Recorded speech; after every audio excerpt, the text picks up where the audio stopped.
I els alumnes de tercer d'ESO dels Salesians de Badalona han fet un pas endavant per enriquir l'experiència de la lectura a través d'una ruta literària.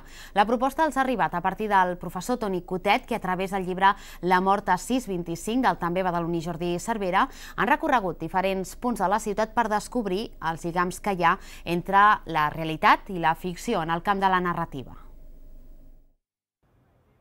A partir de la lectura La mort a 625 de Jordi Cervera i dels pertinents comentaris de cada capítol, els alumnes de tercer d'ESO dels Salesians han organitzat una ruta literària per conèixer els diferents escenaris de l'obra. Per parelles han triat un lloc emblemàtic de la ciutat que quedi reflectit a la novel·la i ells mateixos en llegeixen els fragments significatius que formen part del llibre. S'ha anunciat l'obertura pública de la capella ardent de Magdalena Arquer i Ian Barbosa al Saló de Plenes de la Casa Consistorial. Una proposta que els serveix per conèixer més el lloc on viuen, alhora que enriqueixen l'experiència personal de la lectura. Això els aporta, sobretot, primer coneixement de la ciutat, que de vegades no arribem a saber que hi ha llocs de l'espai que no coneixen. I, per altra banda, aquesta motivació de dir als personatges aquests que surten a la novel·la doncs han passejat per als mateixos carrers on estic passejant jo.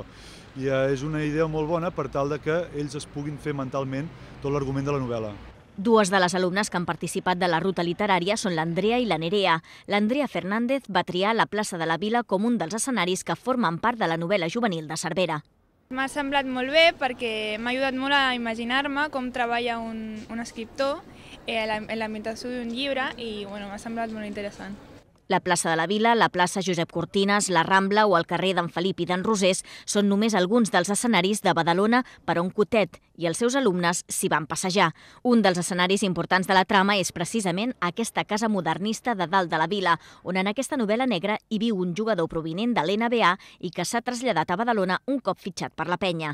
L'argument se centra en descobrir qui i per què de l'assassinat de la dona i el fill d'aquest jugador a través d'un sergent de policia i la seva filla. La Nerea Porras és una de les alumnes que es va fixar en aquest escenari. Una casa feta i pensada per viure-hi molt temps. Primer vam tornar a rellegir-nos el llibre per poder trobar tots els llocs i vam decidir que un lloc important era la casa del Barbosa.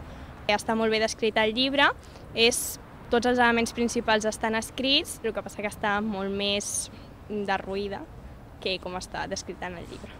Una ruta literària que val la pena només pel fet d'aconseguir engrescar més els joves en la lectura. Tot el que sigui incentivar a que un adolescent llegeixi, que és la capa d'edat en la qual els percentatges diuen que es llegeix menys, totes les iniciatives són positives. De fet, els adolescents, al igual que les persones adultes, si troben un focus d'interès, doncs s'hi llancen. No és el mateix llegir un llibre tancat a classe, dintre de quatre parets, que és molt més agobiant sempre, i sortir al carrer i veure els llocs on es va escriure és més actiu i més amè, i la gent, vulguis que no, està més atenta. El llibre La mort a 625 va guanyar el Premi EDB de Literatura Juvenil l'any 2009 i s'inclou dins del programa de lectures de l'ESO dels Salesians. Ara, amb la ruta literària, el mateix autor, Jordi Cervera, ha agraït la implicació del docent en la creació d'aquesta experiència, molt positiva per tots ells, alumnes i professor.